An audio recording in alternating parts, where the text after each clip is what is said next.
societies that's known for centralizing power through collusion, rituals, and extortion to cowards, and the slight chances from gradual power acquisition. Cause power corrupts you to put your people in position. First the Jesuits and Masons that actually live among us. Streets reporter of the New World Order, Bishop Grady, letting y'all know what the fuck going on for this Black Fox News report. I earned the title not cause it sound tough, you dumb fucks.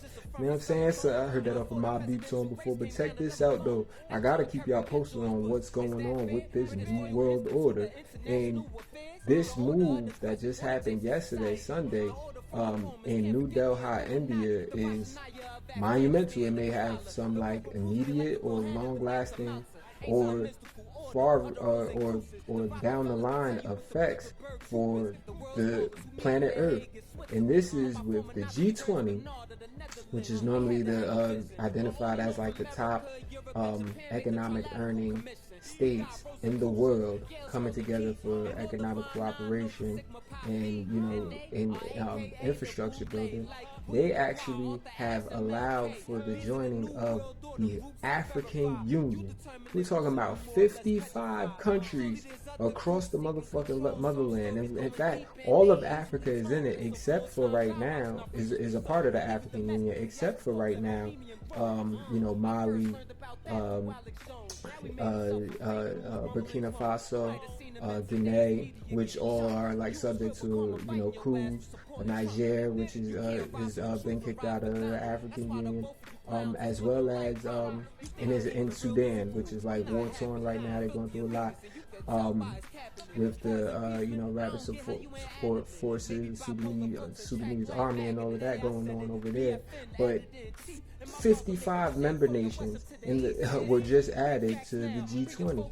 So, including the nations that were already there, which is like the European Union, you got your like Russia and China, you got Brazil and Argentina, which accounts for most of South America, you got all of North America in there, you got Turkey and Saudi Arabia from the Middle East, and mind you, this is happening in India, so it's being hosted by, Prime Minister Narendra Modi over there, but it's most of the world, all on one accord. Now, question to you would be, is this just natural governance that you might see from any group of people deciding to get all on one page so that they could have more prosperity than conflict? Or is it some nefarious power grab by maybe the hands of a few? I'll leave that to you to decide. Please comment below. But as far as what happened, what came from the summit, though, of course, there was, people didn't even believe they would be able to come to like making a final statement or anything like that, especially with all that's going on, especially with the member states that did show up, like your Russia and China, which both have made their stances clear on how they're in support of Russia's invasion of the state of Ukraine. Ukraine is not a member of the G20. However, they did get mentioned softly, not as harshly as they did last year when the G20 summit was in Bali, Indonesia. But it did get mentioned and saying, as far as like in their final statement, talking about the devastating economic impacts of what's going on with Ukraine. Keep in mind that Russia has just recently said that they are not going to reenact the Black Sea grain deal, which will raise the price of grains, definitely in that area of the country, but definitely throughout the globe as well.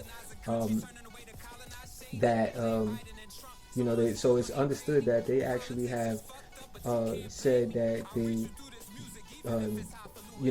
that was a bad thing, but they didn't necessarily condemn Russia for that specifically.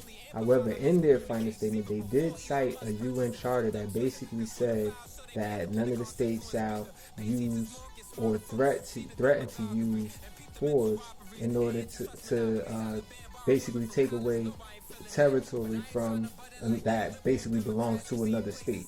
You know what I'm saying? And it also went on further to say that in their final statement that, like, in citing this United Nations Charter, that the use of or the threat of use of nuclear weapons is inadmissible.